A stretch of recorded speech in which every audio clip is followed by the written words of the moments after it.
What do the world's very greatest elite athletes do differently than the rest of us?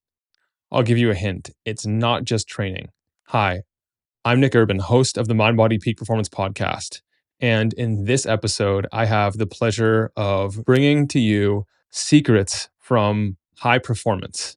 In this episode, we'll deconstruct what it is that the very best athletes are doing so that they excel and continue to reach new levels of performance, how they beat their own performance and stay composed under all of that pressure. Throughout this episode, I kept asking, how does this apply to the boardroom as well?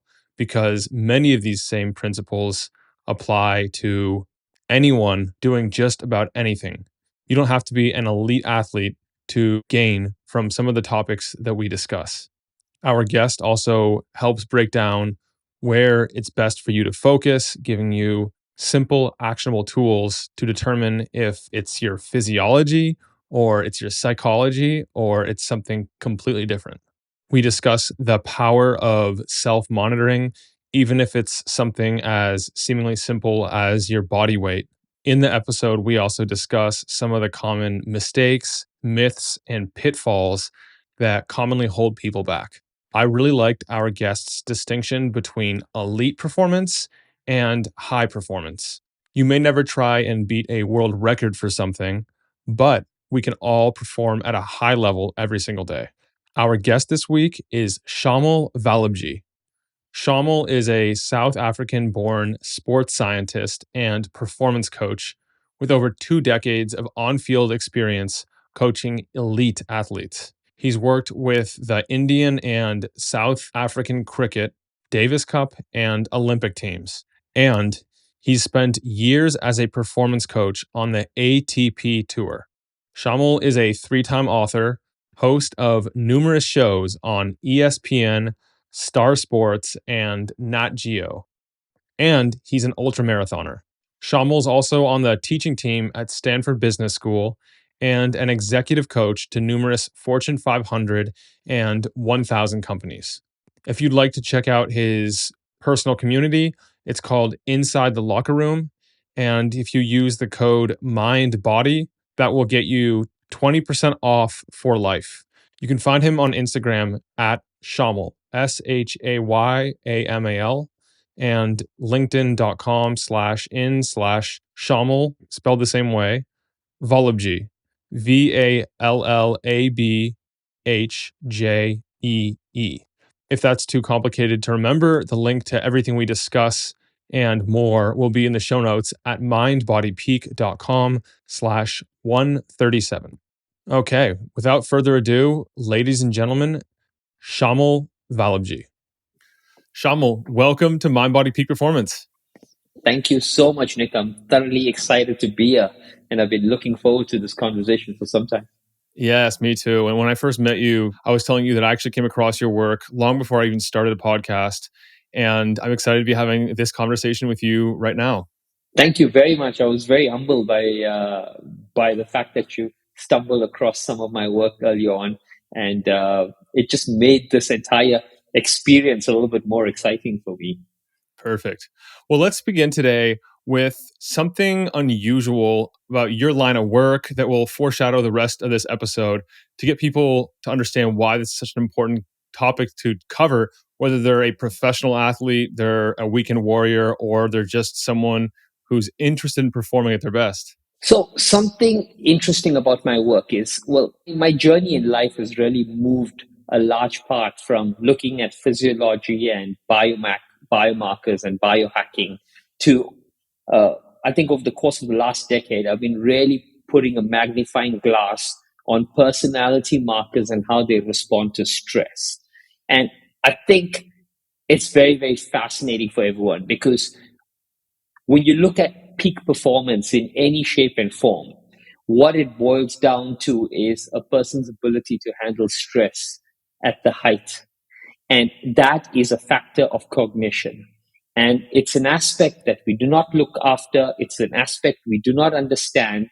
It's an aspect that we understand is important, but very few people peel away the layers of it. And it's really been a core part of my work for the last 6 years as such with professional footballers, and I'm excited to delve into that.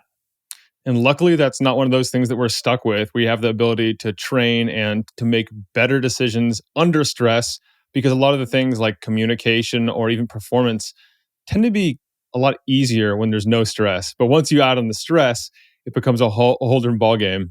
Well, let's begin today with the unusual non negotiables you've done for your health, your performance, and your bioharmony. Okay, so I have lived a life as a vegetarian my entire life. So one of the things that is non-negotiable for my health is one day in every single month for the better part of, I think, almost 17, 18 years right now. I do a full detox, a full fast, on water only. So that is a non-negotiable. And that part has come from spirituality, which we can talk about a little bit more around there. A non-negotiable for me for performance is counterintuitively, a lot of people think to raise the bar of performance, you need to go really, really hard. So a non-negotiable for me is actually to be easy and effortless in the training and to build volume in that there. So whilst even with my athletes, we're not pushing the glass ceiling every single time. We're actually building volume and building capacity through easy and effortless states, and that for me is a non-negotiable for performance. Bioharmony. I really love the word bioharmony. I used to use the word biohack, and a long time ago I switched to that because I didn't like the word hack. Hack signifies shortcut, and I kept telling people that the human body has got centuries of intelligence in it. And I felt we came with such a level of ignorance that we think in 30 seconds, by doing one simple thing, we can circumnavigate decades and centuries and lifetimes of intelligence. So that word really never resonated with me. So I really like this term, bioharmony. I think you were one of the first people who used it. Uh, One of the things that are non-negotiable for me for bioharmony is the connection between, and I'm going to talk a little bit more about this, the connection between your voice and your brain. So whenever you are doing anything, if you're doing something really difficult, like running a marathon or climbing a mountain and you need motivation, you tend to tell yourself, come on, you can do this, and you push for it. So most people use that relationship between voice and brain for performance when they need to push past a barrier. But that connection is sacrosanct and can be used in so many different ways to connect you to nature, to bring your body to relaxation, to help you reflect and introspect. And for me, the voice brain connection is a way in which I harmonize with my entire environment and all the elements around me. So that is something very unusual. I've not heard too many people speak about it, but it's something that's very sacred to me. That's very cool. What on a practical level does that look like? How are you actually using that connection? Like, are you doing any daily activities to like foster or strengthen that connection?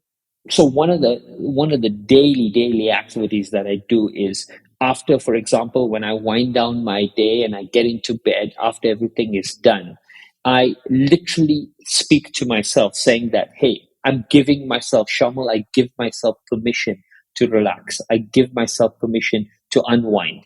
Without me saying that, the brain is still subconsciously tense, and you find that the quality of sleep, sometimes you struggle to fall asleep 45 minutes, an hour later. Just by giving yourself permission to unwind, you're using this link here, and you're allowing the body to really and truly just settle into that. So even when I'm practicing breath work on the day-to-day basis, I tell myself, okay, I give myself permission to surrender to this breath. I give myself permission to allow this breath to bring into my body stillness. So with everything, I use voice as the first level of prompt to get my brain to switch on to that activity. Oh, that's cool. And this is a verbal out loud. You're actually saying this. Yeah, it's not necessarily out loud that someone else can hear it, but I can definitely hear it to myself. Yes. Okay, okay. So you're saying it in your mind. You're not necessarily saying it out loud for the rest of the people around you to hear. Yeah, yeah. I'm saying it in my mind, but I am maybe mouthing the words in some shape and form, as opposed to it just being like an affirmation in the mind. I am mouthing it because I'm trying to bring that connection in. Okay, let's go on to your background now. How did you get involved in the world of elite sports and sports science? And as I saw it described in your Instagram, the locker room leadership for the boardroom. Yeah, thanks, Nick. So, Nick, I grew up in South Africa and I wanted to play professional cricket, and I was probably at the height of the apartheid. And little did I know that opportunities for people of color were restricted. So I grew up playing cricket. I was in the South African under 15, under 16, under 18 teams. But when I turned 18, the opportunities in state level cricket and national level teams were very, very restricted. I think at that stage when I was playing, there was literally one position per person of color per team. And, it didn't matter how good you were. They stuck to that quota. So that was very, very disappointing for me. And immediately I had to make a decision, and I wasn't ready to really leave sport. I still wanted to stay in sport. So the first thing I did was I transitioned to start studying, and the only career that was available to me was sports science, which was in the Faculty of Education at the University of Durban Westfield. So I took that on there. And because I was studying it, the cricket team, the national cricket teams paid for it. And immediately at 18, I transitioned onto the coaching team as such. So I was one of the assistant coaches that was working, and then the strength and conditioning coach working with our national teams. So I was quite fortunate in that the transition was literally overnight. And I had to fast track a lot of my learning. I literally had to study overnight, learn everything, because the application of it was in there. But that was the first lever that I had to pull to work as a professional coach. And I've been at that cutting edge of performance for, it's now, I think, 22, 23 years. Yeah, that's quite the history. And then now you are working with a lot of the top athletes and teams around the world. Yes, currently I'm traveling with the Indian football team. I also travel and spend weeks on the ATP tour. I advise a lot of the Indian and South African Olympic athletes in various codes of sport. We do a significant amount of work in cricket as well with the Indian national team and the IPL franchises. So the number of sports that I work in is quite large and quite varied. And I like it like that because it gives me the opportunity to do research in both team and individual sports. The book you wrote, Breathe, Believe, Balance, A Guide to Self-Discovery and Healing, is a lot about the relationship between the body and mind. And this show, we cover that in depth. And from your experience, let's go into the performance world. What are some of the observations, realizations, and things you think that are important to cover regarding performance based on your experiences? So the first thing, Nick, when we talk about performance, there are a few things I think it's important for everyone to understand. There's a big difference between what is high performance and what is elite performance. So I work in the elite performance world. High performance means that you are doing certain things, bringing in certain interventions that are raising your game. So where you are, you're going from A to B and raising your own performance. Raising your performance doesn't necessarily mean you anywhere close to world class or close to an elite standard. Elite performance means that the gold standard has already been established and you're trying to close the gap between where you are to there and go beyond. So in elite performance, the gold standard is established. High performance is really and truly an introspective journey of how can you get better in some shape and form. That once we start to understand the difference between these two here, we start to understand where we are with respect to that. Now, when I look at the relationship between the body and the mind, there's a few interesting things that we look at. In elite performance, everything is the relationship between what we call the floor and the ceiling, which is what not too many people think about. Now, the ceiling is elite performance. Raising the floor is high performance. So raising the floor is what you can do every single day. And really and truly, it's what people should be focusing on. Now, when you look at the ceiling and the floor of one's capacity, when you're pushing the ceiling, when elite athletes are pushing the ceiling, right, they are breaking world records. When the average person is raising the floor, then what they're doing is they are practicing the art and science of longevity. They are increasing their health span and their lifespan. So this is critically important. And the last thing that's really, really important for everyone to understand is that longevity and elite performance are counterintuitive sciences to each other. You know, what you'll do to live long and healthy will not win you an Olympic medal.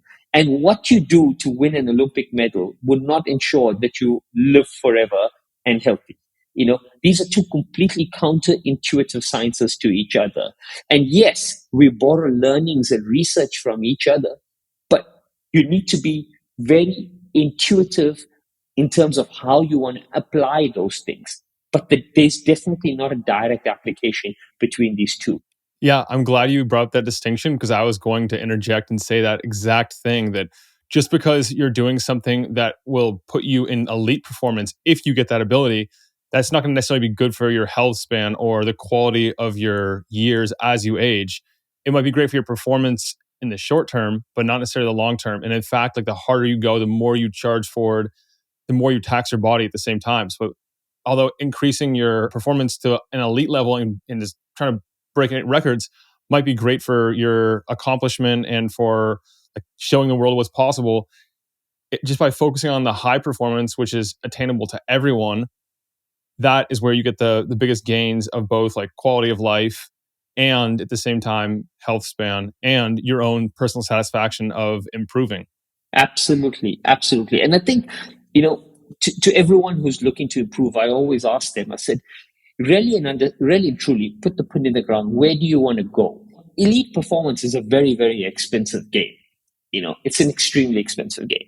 And I laugh and joke. I did a little bit of work with the Kenyan marathon runners. So, there was Dennis Kamito and Eliud Kipchoge and, all the amazing ladies that were running. So I used to tell them, you could put, they running the marathon at about, when I was spending time in Eton, Kenya, they were running it at about 202, 203. That's where they were. You could take a stone and literally hit anyone in that village, and they would run a marathon under 215. Right. That's just the community that they were. And I said, you could put any one of those runners in a pair of Bata Tuffy school shoes, and they would run a marathon in 215. But for them, when you put them in a pair of, new boosts that have a carbon fiber plate in it, it's dropping from 203 to 202, right? But it's not going to move you from 4.5 hours to 3:30, and there's a lot more you can do to close that gap.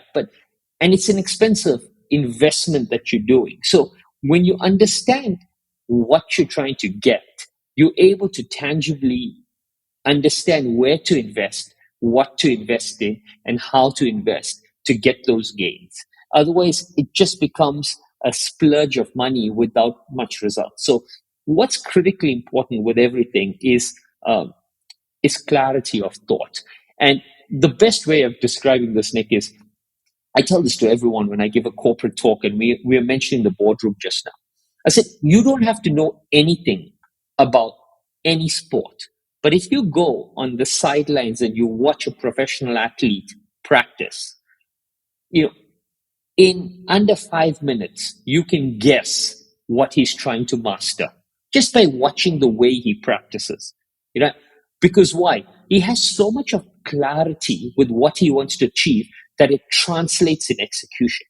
Now, you go into a gym, right, where they're only amateurs and novices, and you could spend a year there and you still don't know what that guy's trying to achieve because the lack of clarity in what he's trying to get to is translating in the lack of execution or clarity in how he's executing in there. So, clarity of thought is really the fundamental, it's the holy grail of performance, knowing what you're going after first. If you don't know what you're going after, you'll never get it.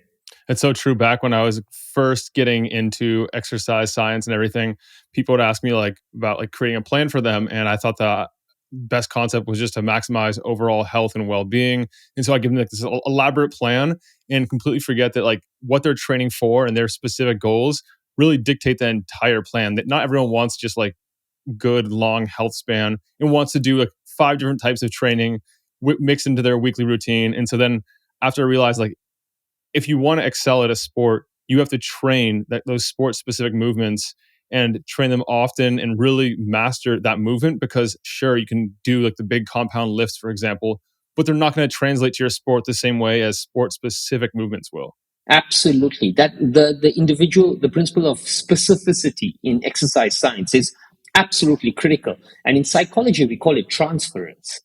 Transference means that for a skill to move from practice into competition with the same degree of efficiency, those practice situations need to mimic competition situations in terms of state of pressure and competitiveness.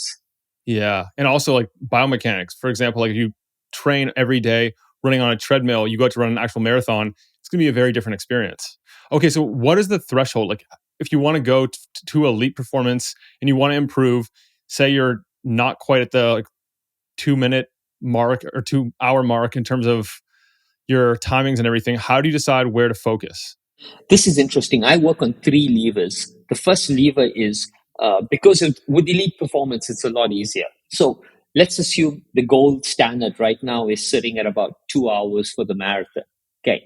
If you look at 4% from 2 hours, okay, if you are not within a 4% striking range of that, then it pretty much means your physiology is not up to scratch, which means that you're either not strong enough or you're not doing enough training mileage. You just don't have the physical capacity.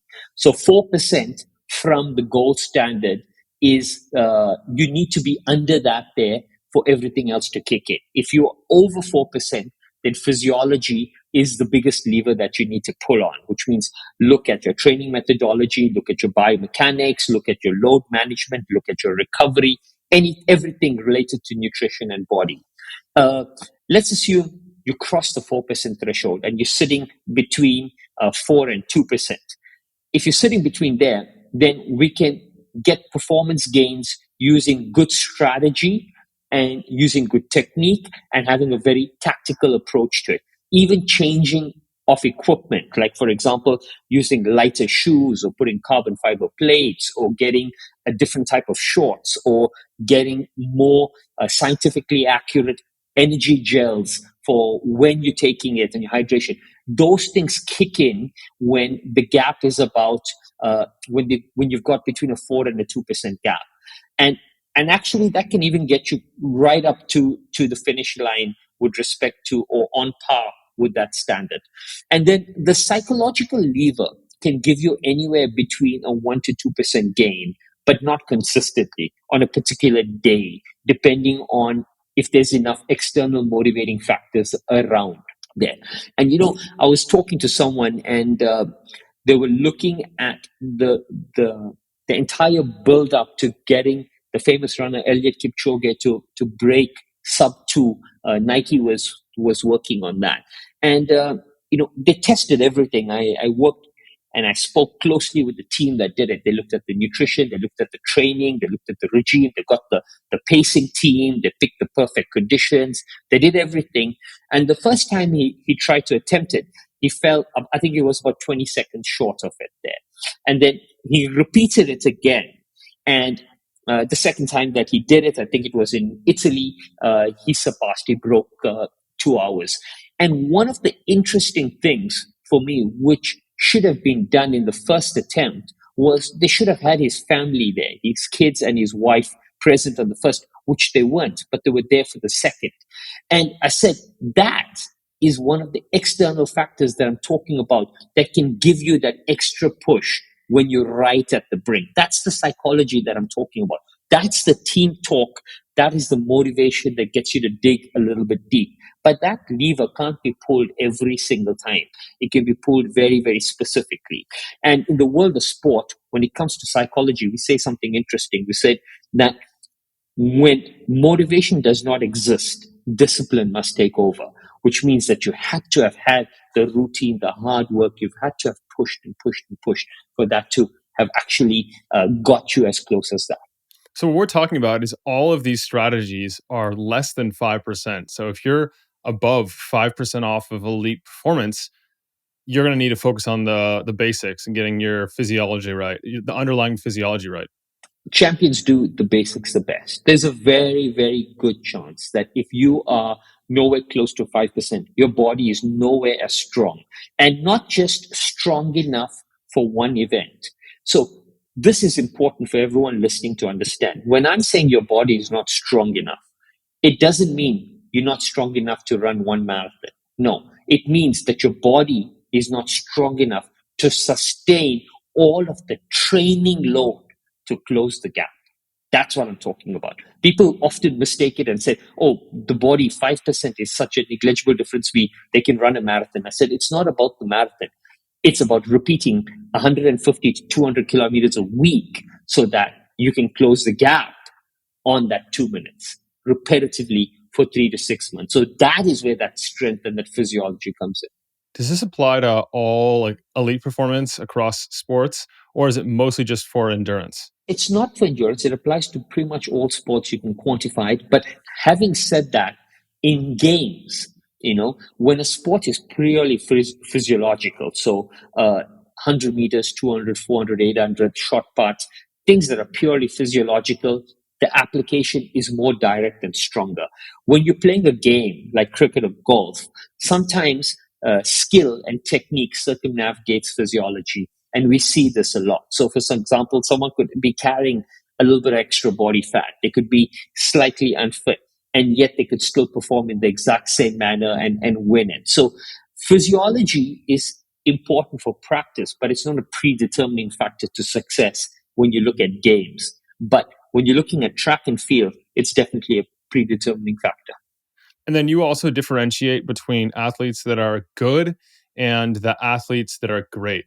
Yeah, I talk about not just athletes, I talk about teams that are good, that are great. So, what I try to get everyone to understand is that if you are looking at these athletes from the outside, from 30,000 feet, you're going to see that both of them are probably putting in 4 to 5 hours a day in training. Both of them are kind of watching their diet to some extent. Both of them have physios, doctors. They're going and doing their rehab. They're going and doing their recovery. They're using somewhere similar to the best equipment. Everything, the optics are going to look really, really similar between a good athlete and an absolutely great athlete. It's only when you bring the magnifying glass closer and closer and closer, you're going to start to see the difference. And the difference is in the standards by which they apply.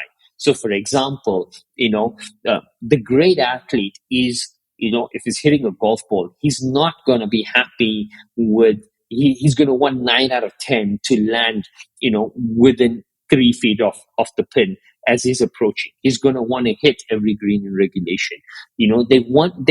The standard that which they're applying, they're going to hold an extremely high standard and they're going to practice till they get it right. Okay.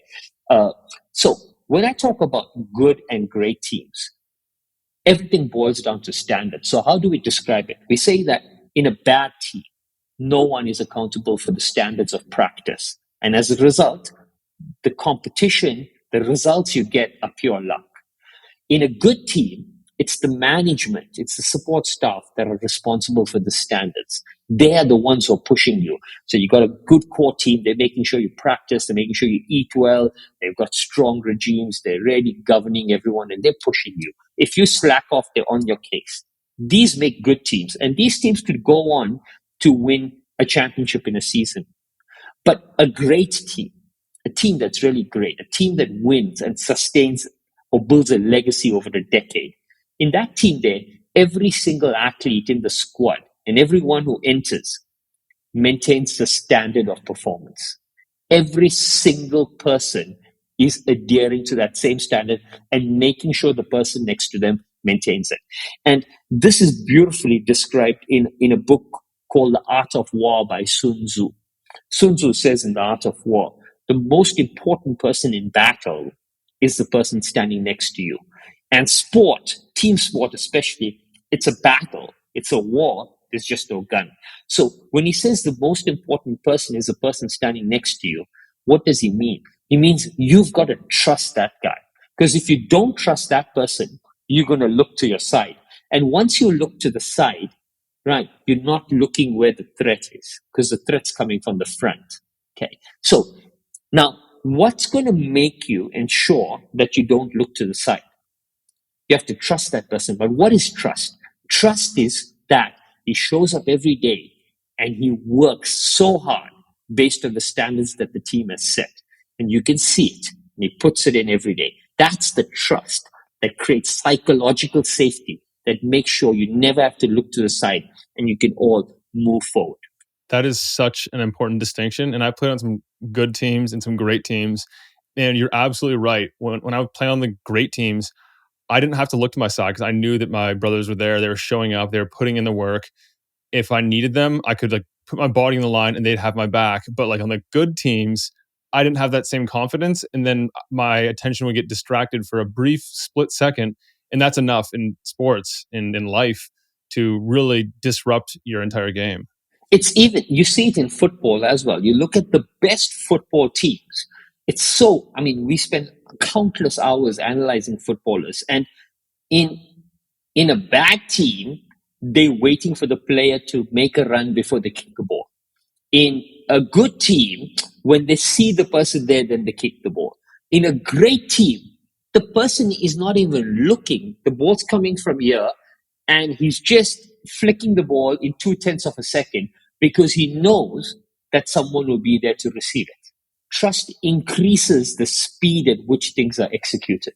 Right. So when you start trusting, things start happening from the subconscious mind very, very fast.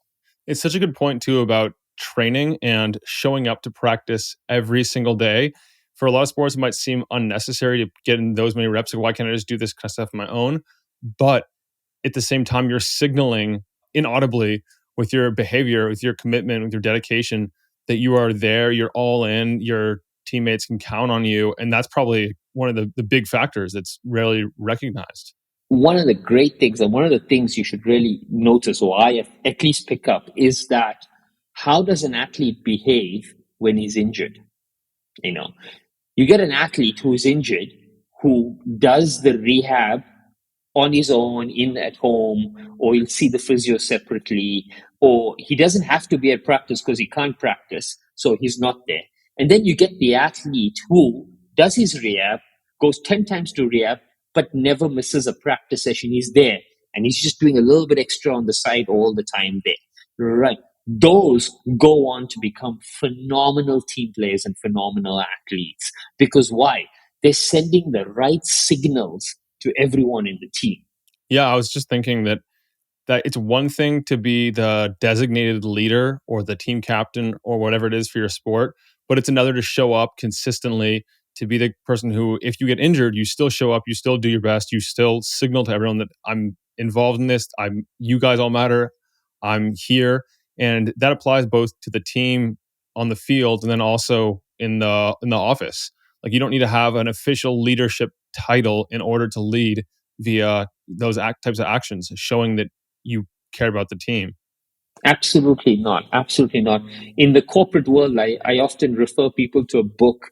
It's called Scaling Up Excellence by Professor Hagi Rao from Stanford University. And in there, he's got a beautiful quote. He says, excellence is not one person moving 1,000 steps forward. It's 1,000 people taking one step forward, you know. And that's the true definition of excellence in every shape and form. And the only way 1,000 people can take one step forward is when you just extend a little bit of yourself when you don't have to. You know, that's what organizations really and truly need to teach people. How do you do that?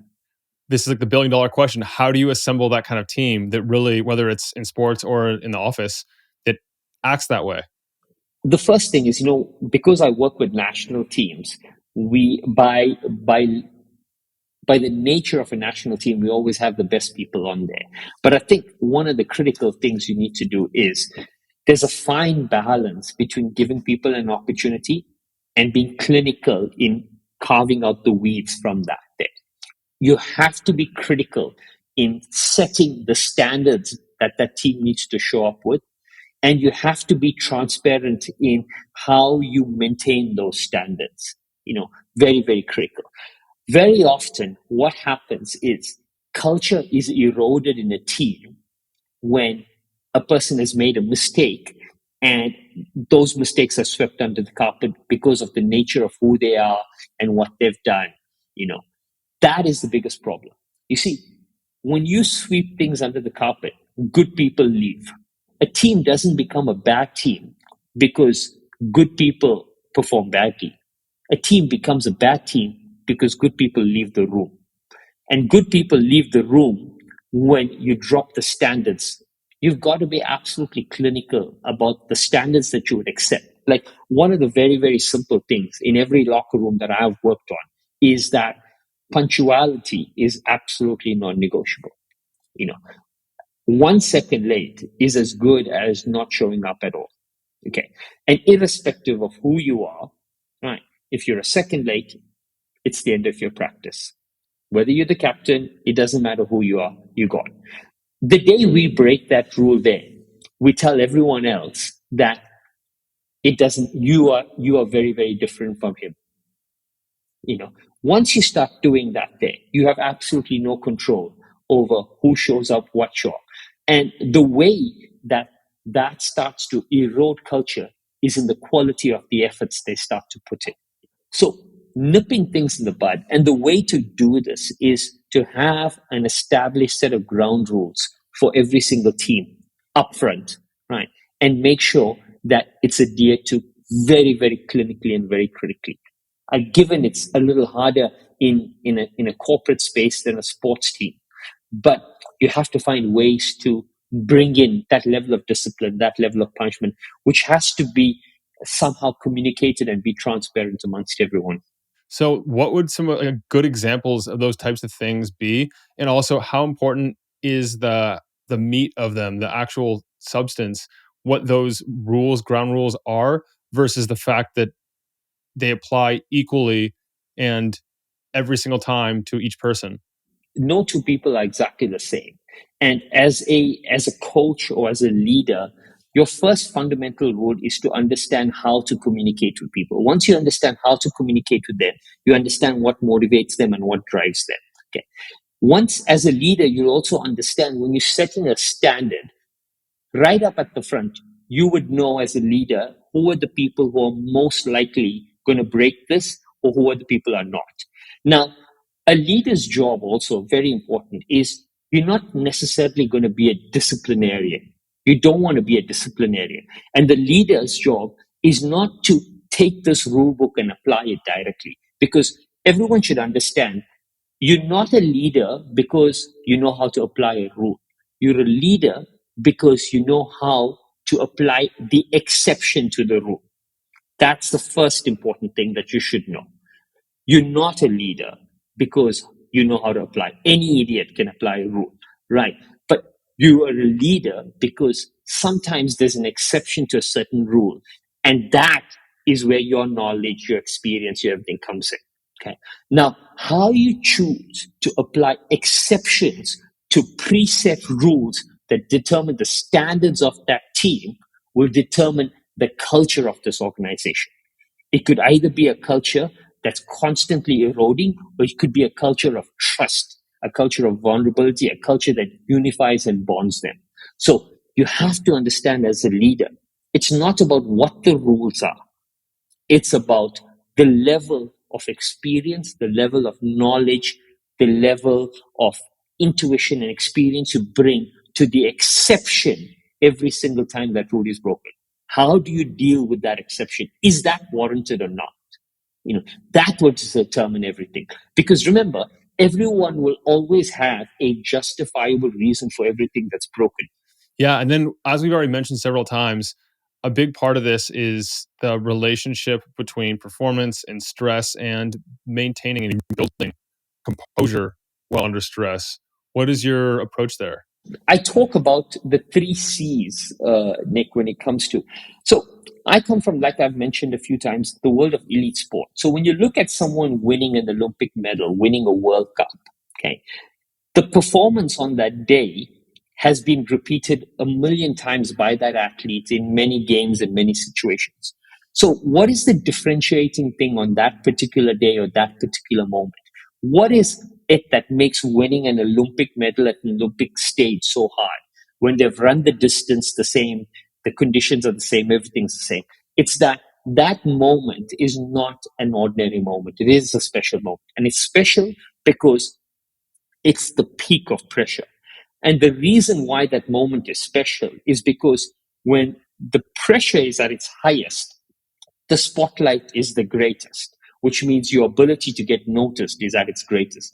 This is why Michael Jordan says pressure is a privilege, because when there's so much pressure there, you have the privilege to get noticed. You have the privilege to get acknowledged. You have the privilege to shine. I tell my athletes all the time, I said, you guys are so lucky. When you wear your national shirt and you go on, in 90 minutes, you can do something that lifts an entire nation. Most people would work their whole lifetime and not have the ability to do what you can do in 90 minutes. That is a privilege, but that comes with pressure as well.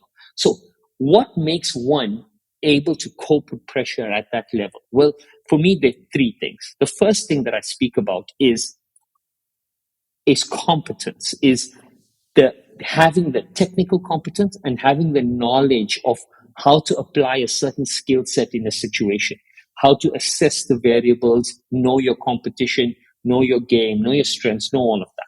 The second one is Eric Anderson speaks a lot about this, which is the 10,000 hour rule. And I'm not quoting the 10,000 hour rule, but I talk about the practice. The 10,000 hour rule is significant of putting in countless hours of practice to master a skill.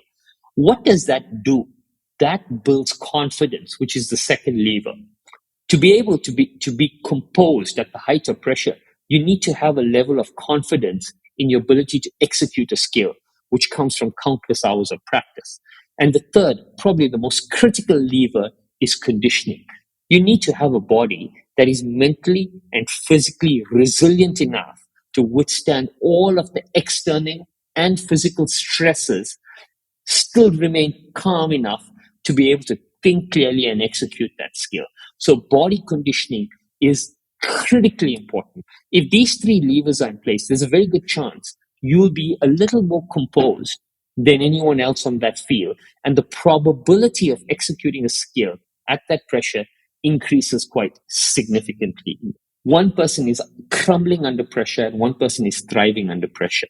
But if you look at the skills, both of those people's skills are roughly relatively close to each other. That's why they're at that level. If you look at their physiology, they're relatively close. If you look at their practice, they're relatively close in how they're putting it. The composure, the bringing together of all of that in that critical moment is actually the defining thing. The person who's able to remain calmer, and we can test this. We've been able to test it and see it, that a person, their resting heart rate's a lot lower, their heart rate variability is a lot higher, they're a lot more composed in that moment, they're able to neurologically think clearer, they're able to assess variables clearer and execute in accordance with that. That's amazing. And I want to dig into that as well. Like these biomarkers of like physiology and personality, because a lot of people might have a wearable, say the Aura Ring or the Apple Watch or the Whoop or something. And just because you have one and you see the metrics, that doesn't necessarily mean you're getting anything out of it.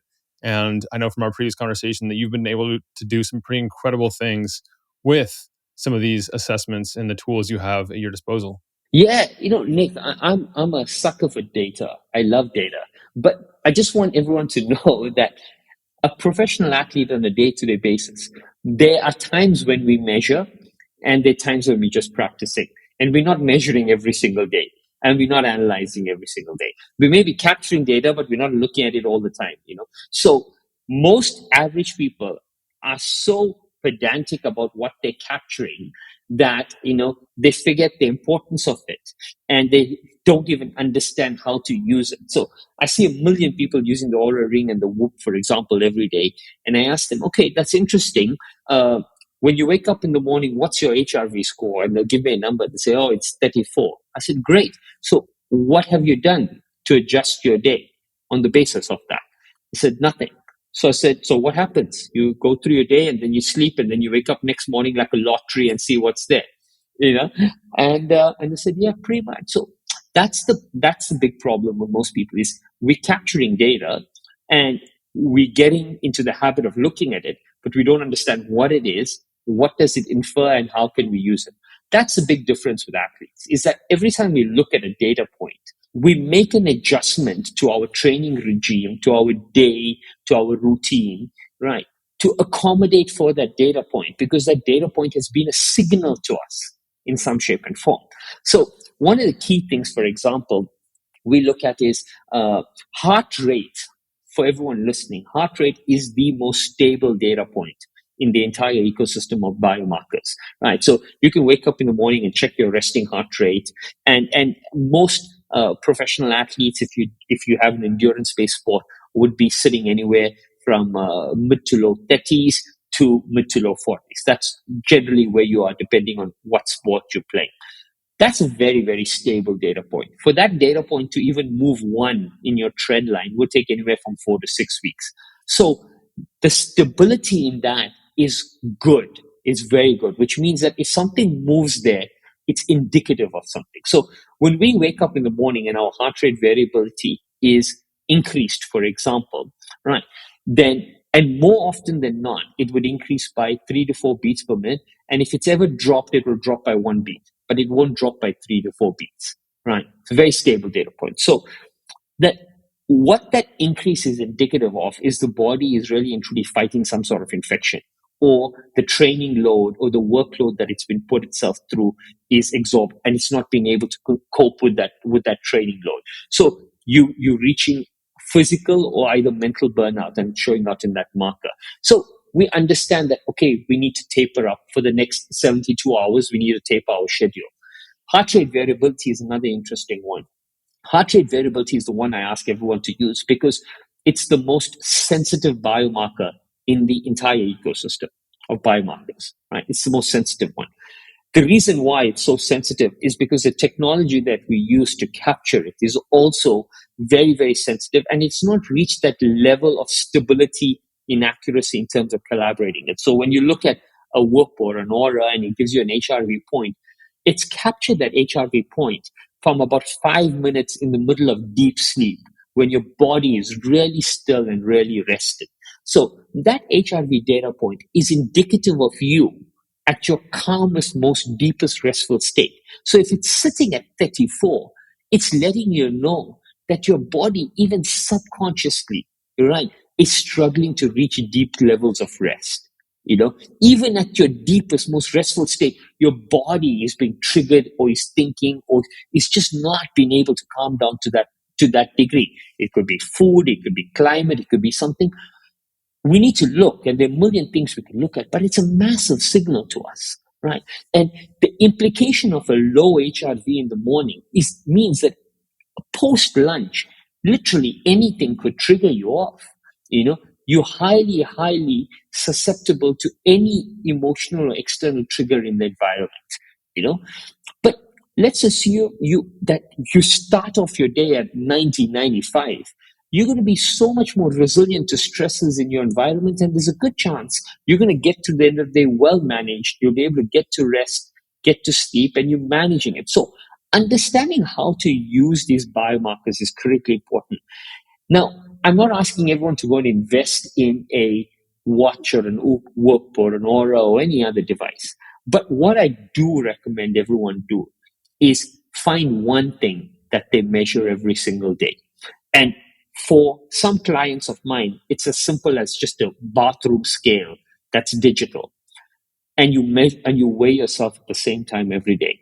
Because Nick, I'm a big believer that when you get one data point every single day at the same time, you've got one marker by which to refer every decision you've made in that 24-hour cycle.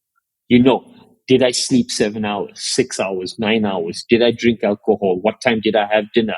How many meetings? Did I take a flight? Whatever. You're able to correlate it to that, And because if you're not seeing something shift, you're not being able to understand, to granulate the impact of the decisions that you're making on a day-to-day basis. So what this one biomarker or this one data point does is it starts to leave the data point out. It starts to drive your awareness up, your awareness of what you're doing on a day-to-day basis with relation to your health and your environment. Yes. And on the practical side, say you were to do a daily weigh in on a bathroom scale every day at 9 a.m., that might be great. You might start to notice patterns after a week or two or three or whatever. But just because you're weighing yourself at the same time, say 9 a.m., you also want to hold some of your lifestyle habits the same, because you're fasting some days and then some days you're eating breakfast at 8 a.m., an hour before.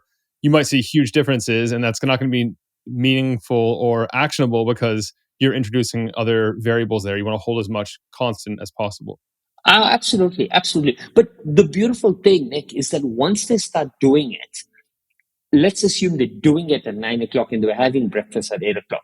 By day 3 or day 4, maybe day 7 or day 10, they will experiment where they'll skip that breakfast and they'll see the impact of it.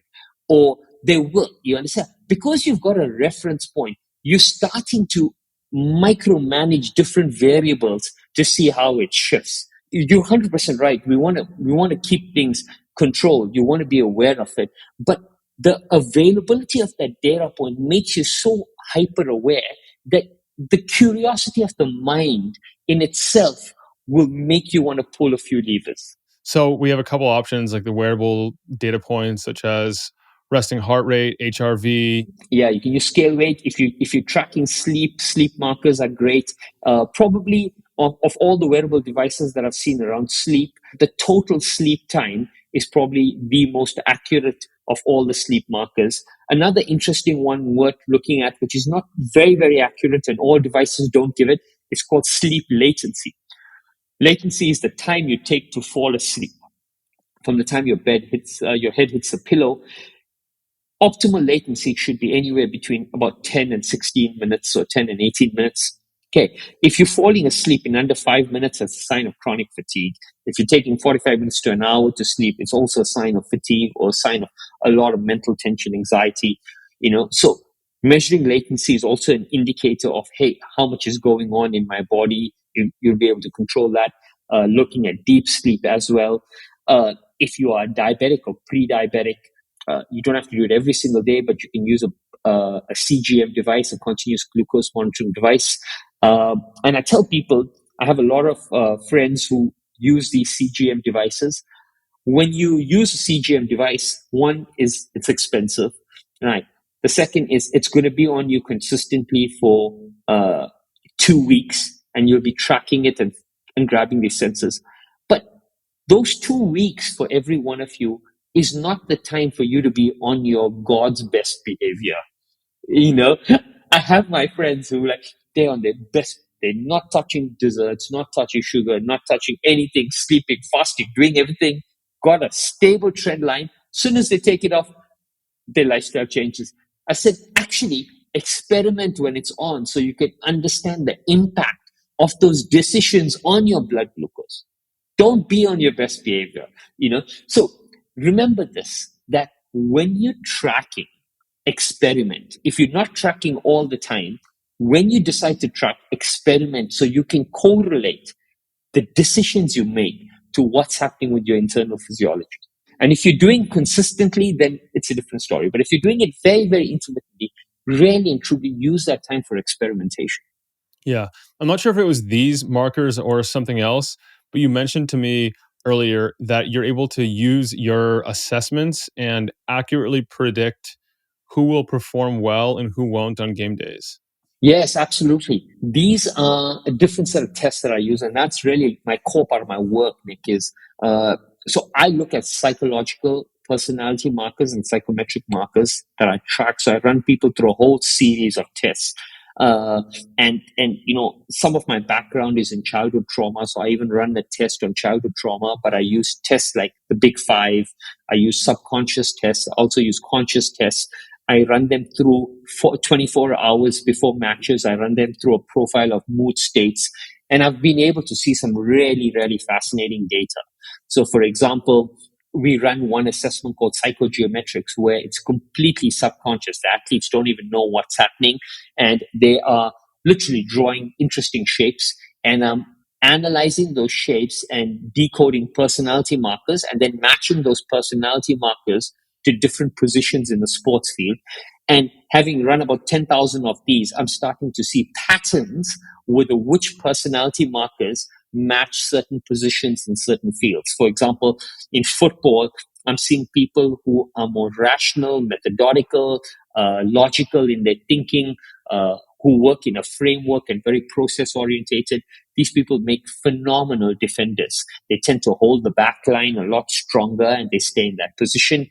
I'm able to see that creative people make better forwards. So they operate by their own set of rules. They have a high amount of conviction in the ideas, very free thinking. They literally believe they can do anything, and they make phenomenal defenders. I'm seeing that natural leadership type of personality, for example, dominate midfield positions quite strongly. So they're able to govern all of that. Then I layer on top of that something interesting now in the last 48 hours is I do a profile of mood states, which is also a validated test. Profile of mood states breaks things up into, I think, 6 states. We're looking at anger, we're looking at vigor, we're looking at tension, we're looking at depression, we're looking at mental fatigue, and we're looking at confusion. Now, what this data normally informed us was that if you had a high vigor, then it predisposed you to good performance. And all of the other 5 markers were really negative markers. And even when you calculate a total mood score, it's your vigor minus the other 5, which gives you a total mood score. But I've noticed a few things really interesting. I've noticed vigor, which is the score that determines good performance.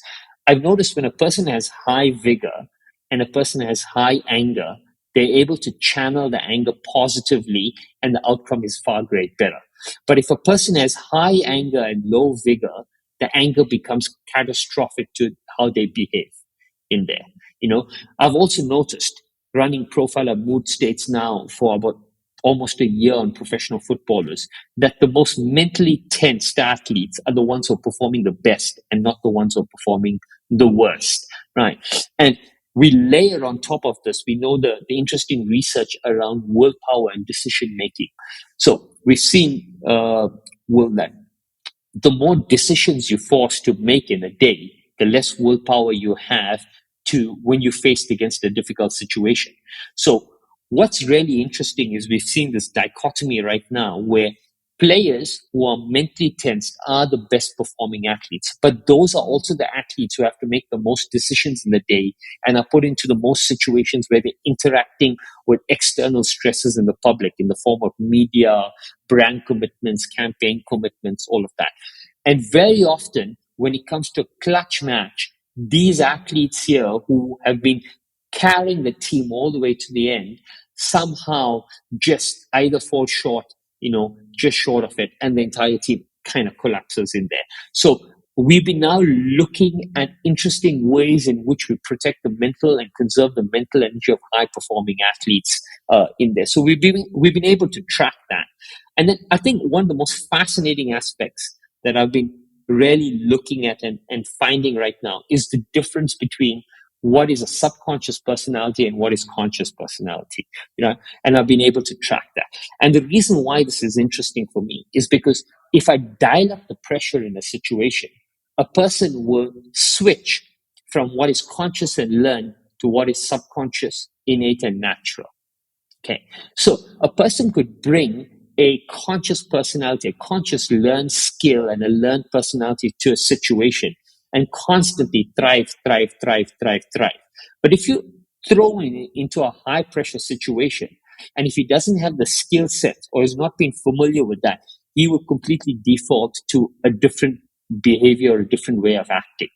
Understanding that is critically important. And a large part of my coaching right now is trying to bring these two worlds together. Wow, that's pretty cool. I'm looking forward to more developments as they come for the conscious and the subconscious and how you're able to help athletes do better and optimize around those. I mean, we're already learning so much, you know. For example, I'll give you one critical example is that let's assume we run a big five test, and one of the interesting data points that we look from there is called extroversion, which is an indication of the amount of communicate. It's indicative of the communication in the team and the communication score.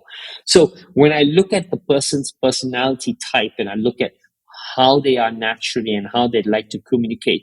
So we started to bring in certain interventions. Let's assume we want that person to start to speak more, right? Then what we try to do is, as a coaching staff, I'll give everybody messages where I'll ask them that these are the players whose communication scores we want to raise gently. So every time there's a team meeting or every time you're speaking to them, call them to the front of the room or bring them to the center of the room.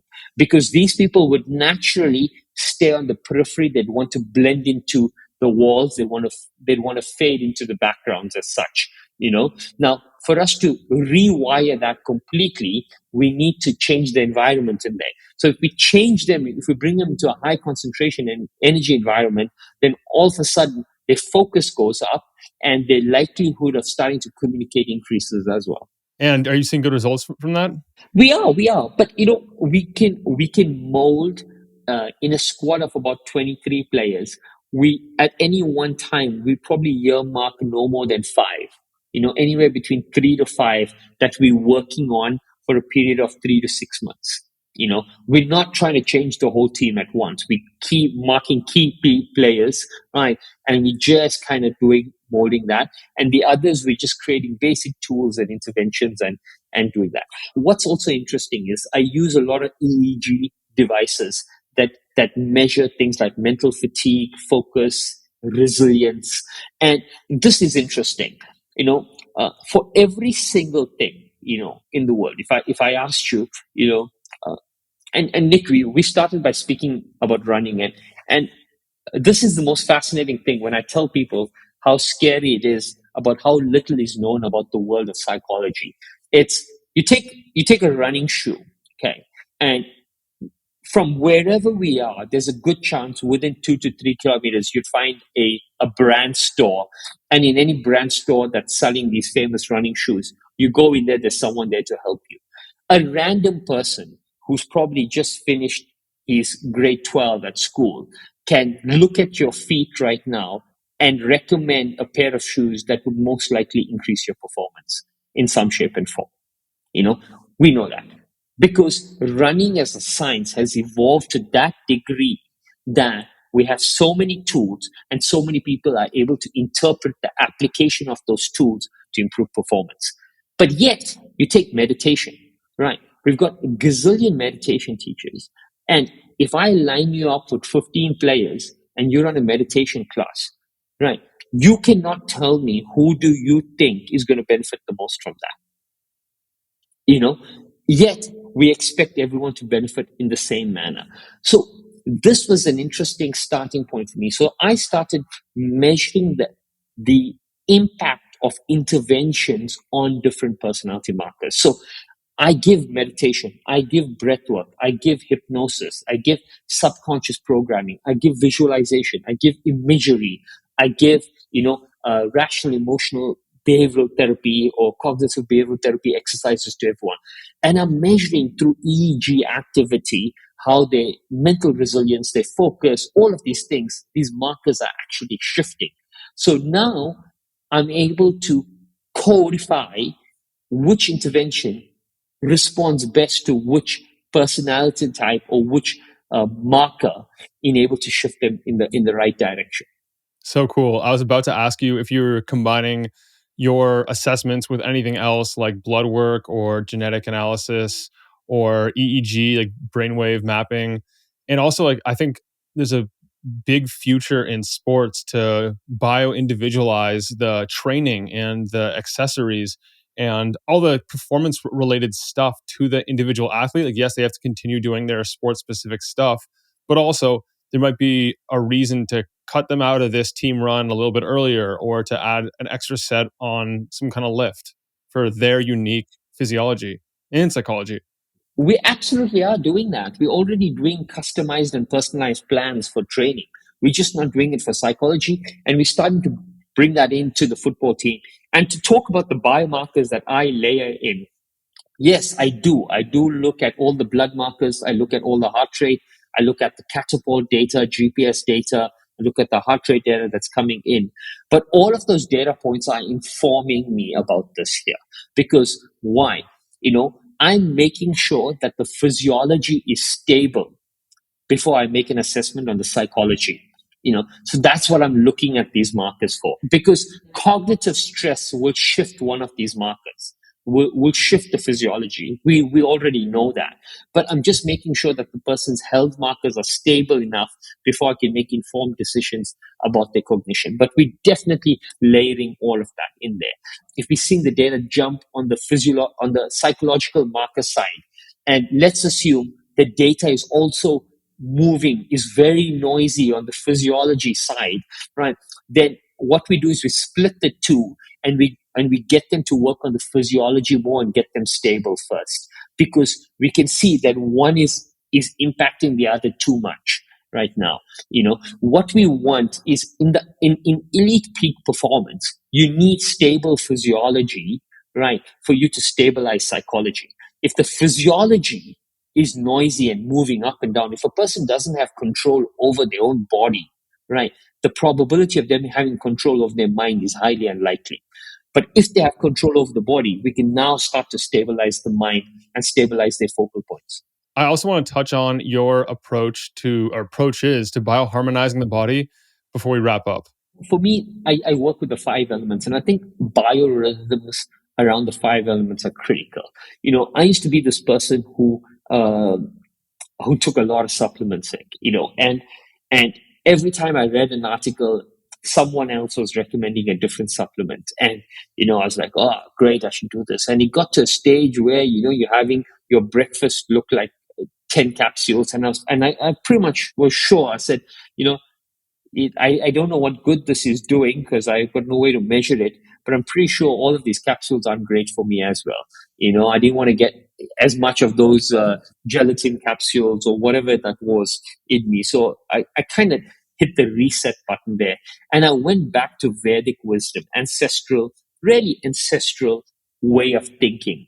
And ancestral way of thinking works on the 5 elements. They say fire, water, air, space, and earth.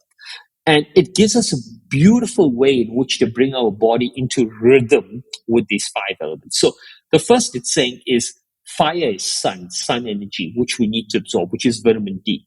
So according to Vedic sciences, it says wake up before the rising sun and try to look at a rising sun, right, for about 15 minutes. As the sun is coming up the horizon, look at it. It's the safest time to look at that sun, right? Look at that, absorb that vitamin D in from there. And it also resets or kickstarts almost about 30 to 40 neurological and biological programs in the body.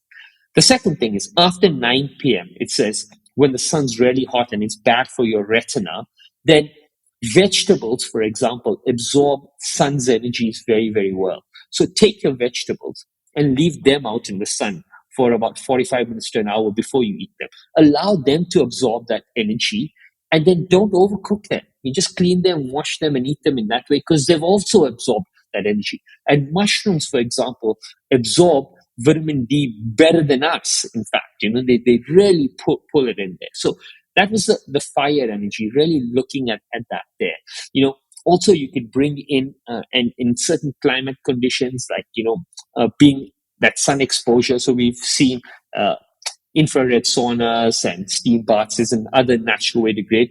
But looking at sun is the natural way to absorb sunlight. Water was spoken about really interestingly. The best way to absorb water into the body is by eating 60% of our diet should be combining foods that release water when cooked. So water-rich foods. So spinach, tomatoes, mushrooms, fruits, anything that releases water when heated or cooked is a water-rich food. And 60% of your hydration in a day should come from that, not from drinking. Drinking water would flush you out. So that was the next thing that I did. So I brought in a lot of greens, a lot of spinach, a lot of fruit. In fact, I eat a significant amount of fruits and vegetables on a day-to-day basis. The air is the breath work. So what Vedic science says is start your day and end your day with breath work, because it speaks of two nadis or two energy channels in our body that get balanced through the in and out, through the inhalation and exhalation. We see a lot of this being spoken about in biohacking and biophysiology and biorhythm sciences right now, where the inhalation stimulates the sympathetic nervous system, the exhalation stimulates the parasympathetic nervous system. Vedic science speaks of something else, which is even more powerful. It speaks of the holding phase in between. They call that kumbhaka. Kumbhaka is the holding phase in between. Right? That holding phase is really exceptionally powerful, exceptionally powerful. And Nick, you'll be very interested in this, that holding phase of our breath has inspired in me an entire look at suspension and the role of suspension in our life. So I've seen, like for example, the amount of strength you can develop by just holding onto a certain weight to the point where it becomes an eccentric load. Even in psychology, they say, holding on to emotion can be healing, can allow you to process that emotion. Holding your breath in an exhalated phase increases the carbon dioxide content. It's great for bronchodilation. Increasing, holding your breath with air in you stimulates soma, or the pineal gland, which can give you a psychedelic experience. So that holding is really, really critical, and that has inspired so much in me. So that was the third one, the air. The space is significant of fasting. I told you once a month it's non-negotiable for me to go on a 24-hour fast. So I recommend a lot of fasting. And interestingly, you'll see that fasting is the one practice that is common in every single religion and every culture in the world, irrespective of it. We fight about so many other things. The one thing we all do is we fast or we cleanse, because that fasting is significant of really cleansing. And it's telling us that, the body needs that cleansing. You cleanse the body, you give it a chance to cleanse the mind in some shape and form. And the earth was eating that whole plant-based food, that's super important for our gut bacteria and doing that. So the way I look at everything is I look at these five elements. And these five elements for me, they look at the relationship between the gut and the brain. They look at the relationship between everything. And speaking about hacking, I break everything down into certain channels. So the one, like I said, that we just mentioned, that's very, very important. We started off the podcast with the voice brain connection. Then the next one that everyone is aware of is the gut brain connection, the relationship between that. The next critical one that's important is the foot core connection for good mobility. The relationship between the muscles of the foot, how they stimulate it, and the core. And similarly, there are many such connections that work in the body that are very, very direct relationships. When you start to honor these relationships here, right, then, movement, synchronicity, harmony, they all seem to flow in a very, very beautiful way. I especially like the idea of leaving the fruits and vegetables, the produce outside in the sun for about 45 minutes before eating it, because I know that it has all kinds of benefits, like that sunlight, that spectrum, that time of day. But I've never heard that one specifically, and it makes intuitive sense to me. So I'll have to give that a shot. Yeah, for sure. It's actually better, and you'd notice, run it as an experiment. Just with the vegetables that you're doing, break them, split them into two, leave half outside and leave inside, and you'll notice a distinct taste difference in them as well. It's like charging the produce. Literally, it feels Yeah. like that and tastes like that. Yeah. And I love your elegant system of actually just like looking at the different elements and then establishing one or more habits in each of them each day to stay in balance, in rhythm with the natural world. I think the world of biohacking really took us further away from harmony as opposed to bringing us closer to it. And that's what we should be doing. We should be looking at what are the naturally occurring rhythms and processes in the body, and what can we do to bring us closer to that as possible. And so you have your circadian rhythm, which is important. You have, for women, the hormonal systems that are working and how hormones are secreted. It's really critically important. to understand what is a natural rhythm of the body and operate in accordance with that. I think it's fundamentally important that we start to approach things like that. And when you understand connections with things, it's so important. I touched on the foot core connection. So important. One of the best practices someone can do is just take your shoes and socks off and walk barefoot on earth. You know, just ground that energy. It's a science called grounding. But within 15 to 20 minutes of just spending time barefoot, if you start to walk really slowly, you'll notice that every single time your foot hits the ground, your lower abdominal muscles, your pelvic core tightens, it crunches, because that's what's supposed to happen. When your foot hits the ground, your core is supposed to hold tight to stabilize the spine as you're moving one step forward. The shoes that we've worn have severed that connection in there. Now, reestablishing that connection is not difficult. It just requires a little bit of mindfulness in terms of that. Even a simple thing like our gut bacteria, it only requires mindfulness in terms of the diversity of foods that we eat. You bring in different vegetables, different cultures that are obviously clean, and you start to reculture bacteria in a new and a beautiful way. So all of these things require a level of mindfulness, and for those people who are really interested in the body, there's a sentence that I use and I coach a lot. I say subtract before you add. Subtract before you add means you've already got enough on your plate. Start getting things off. You already got too much to think about, too much to focus on. The probability of you living a long and healthy life is very, very small if you're going to keep adding more things to your plate. Because the more things you get on there, the more distracted you are. The more distracted you are, the less likely you are going to pay attention to these naturally occurring rhythms that are going to keep you healthy. There's a good chance you're going to try to circumnavigate anything, and all the money you make, you're going to spend it to try to fix your health. So subtract before you add, and your awareness will go up. Once your awareness goes up, in sport, we show things to athletes because we tell them what is seen cannot be unseen. So similarly, when your awareness goes up, when you see the impact of it, you cannot unsee it. You may forget it for a few days, but you'll come back to it because you're already aware of how powerful it is. I love that. That's such a good reminder. That's precisely what I did. It applies to sports, it applies to life in general. It's like once you get certain workload on your plate, you start losing the ability to listen to yourself and to tune in. And that's like the fundamental, like foundation of everything. If you lose that, you got to reestablish it somehow. And that can be getting an assistant, that can be getting housekeeping, that can be getting a million different things just to like lighten the workload on you so that you can like reestablish that and then build from there.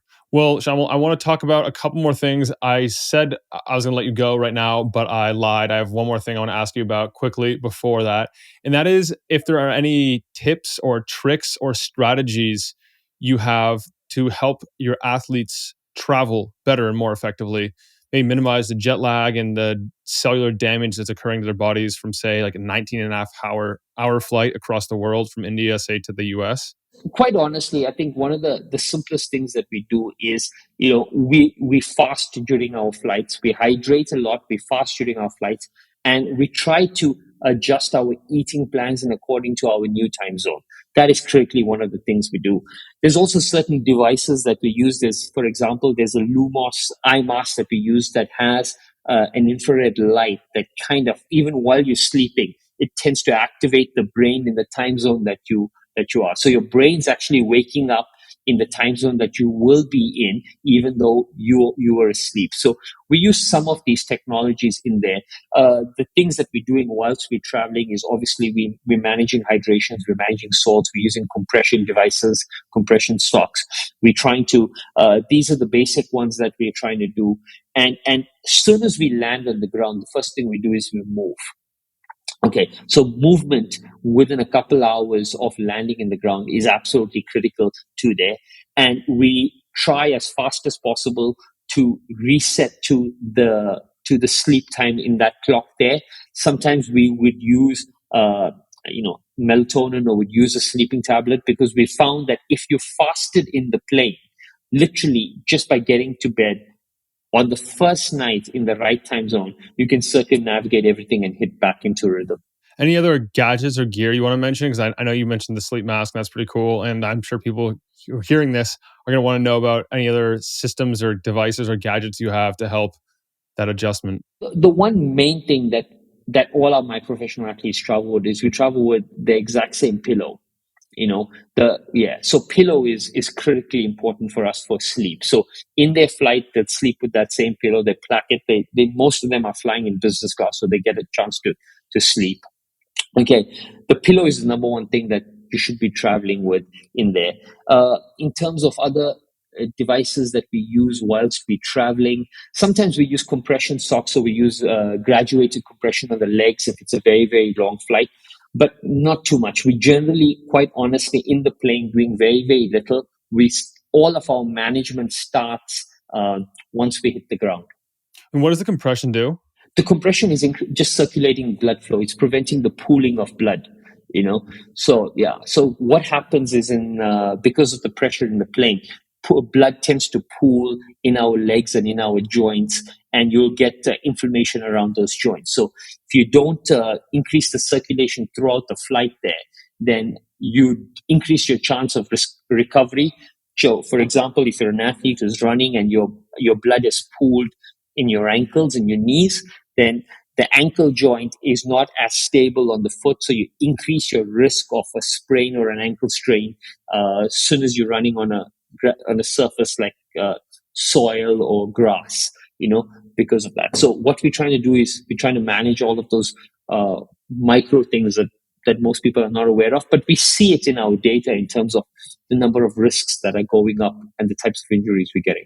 Yeah, especially across an entire team. I know when I'm traveling for a long period of time, I'll be the person in the back of the plane doing squats and lunges and stretches and like mobility stuff every couple hours. And it's not the same as compression gear, but it feels like it makes a big difference to me as well. It is. And then, and as far as possible when you're lying, we're trying to obviously keep the legs elevated a little bit. So sometimes you can't have them elevated. So the graduated compression socks, what they do, and some of them are mechanical as well. So they're pumping the blood literally out of there. But if you don't have that, just raising your legs up will allow the blood to drain out from those legs. Well, Shamal, we've covered a lot in one episode. I'm going to let you go in just a second. If people want to connect with you, grab your book, or just to stay in touch, how do they go about that? I think my book is called Breathe, Believe, Balance. I think they can get it on Amazon. It should be available on most Amazons. If you want to follow me, I'm on Instagram. It's at Shayamal, Shayamal. You can find me even on LinkedIn at Shayamal Vallabhjee. Twitter, no more Twitter, X, I think. Yeah, at Shayamal V. Amazing. Thank you for that. And I will put a link to all those channels in the show notes for this episode. And now the final real question before we sign off. And that is, if you were to imagine that all knowledge on earth is lost, but you get to save the works of 3 teachers, who would you choose and why? The one book that's impacted my life the most is what was the Bhagavad Gita, because I spent 4 years living in an ashram, so I definitely want to save that. It's been one of the most impactful books in my life, and it's taught me a lot and taught my athletes a lot. I like the teachings of Muhammad Ali. I think Muhammad Ali was a great disciplinarian, but just the caveats with how he moved through life and how he inspired at a time was remarkably interesting. The one teacher that I am learning more and more about and I'm extremely fascinated by is Karl Marx, the German historian, because so many people were influenced by his writings, and you're looking at all walks of life, from socialism to communism to democracies. Everyone read and was influenced by him. He's a great thinker in some shape and form. And so I love the work of Karl Marx. And I think probably the last one was, I think, Einstein. I liked Einstein's thinking. For me, it was a tough choice between probably Carl Jung and Einstein. But, Einstein and his application of compounding has had such an impact in our world in terms of finance and how we've grown and how we've thought about everything, that it would be an absolute travesty to have lost that. Well, I love that you pushed the limits there. And instead of giving me 3, you gave me 5. We'll accept it. That's great. And now, if there's one thing that your tribe does not know about you, your athletes do not know about you, let's share it right here, right now. One thing. Well, I'm a crazy marathon runner, and so I don't know how many people know. I'm sitting on 5 stars right now. I've run 5 majors. I've run 48 marathons across 6 continents. 5 stars. But my one dream is to summit the highest peak on each of the continents and run a full marathon on each of that. So I've got 2 peaks done, 6 continents done, 5 stars. So let's hope in the next couple of years I get to tick all of those off. Nice. That is quite the feat. Well, Shamal, for people who have made it this far with us, about an hour and a half, what are your takeaways for them that you hope they leave this interview with? The main takeaways is to really and truly, if you're going to invest in one thing, start investing in peeling away the layers of understanding your own personality, because your personality is an inroad to how you show up in the world. It gives you a hell of a lot of insights. And it's not as simple as just the data that comes from a Myers-Briggs assessment. There's a lot more that you can do. Invest some time in sort of understanding that. The second one is invest in measuring one thing, because that one thing is really and truly it's an inroad to every decision you make.